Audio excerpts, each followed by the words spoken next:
Welcome to Penrose Learning, where we make understanding easy. Start with a wrapper. Measure 250 g all-purpose flour and place in a bowl.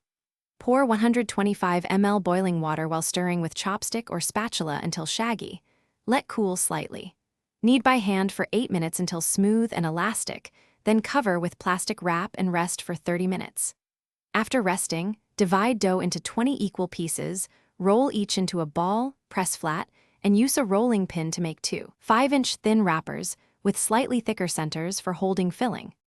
Prepare the soup by simmering bones or skin to yield about 500 ml concentrated pork stock.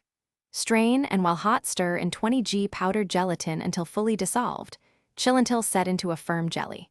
For the meat, mix 200 g ground pork with 2 tablespoons soy sauce, 1 tablespoon Xiao wine, 1 teaspoon sugar, 1/2 teaspoons salt, and 1 teaspoon sesame oil. Incorporate 1 tablespoon minced ginger and 2 scallions chopped.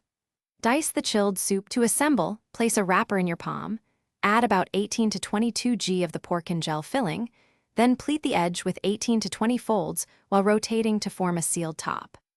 Arrange dumplings on parchment squares in a bamboo or metal steamer spaced apart.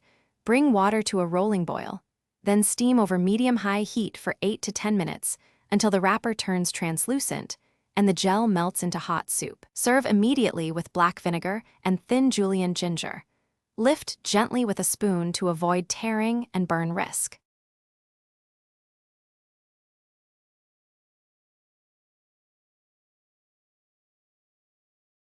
Thanks for watching. If this was helpful, leave a like and consider subscribing. See you next time.